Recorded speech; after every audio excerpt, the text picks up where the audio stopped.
Hi friends, I am Tilak and you're watching Tech Made Me Unique, and today we're going to see how to make this filter effect on your Instagram, how to create this reel. And if you are new to this channel, make sure to click on the subscribe button below. We just quickly move on to the video.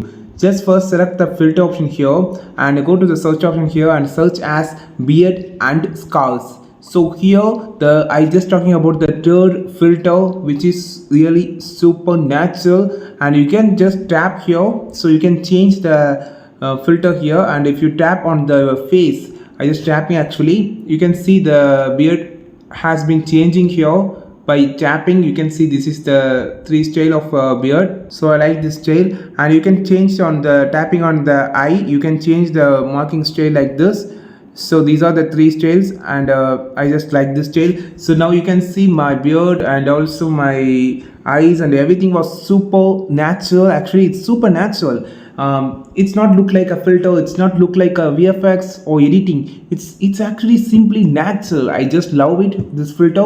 And you can just click on the profile and view the effect page here. You can see more than 88,000 people has been created, the 88,000 reels here.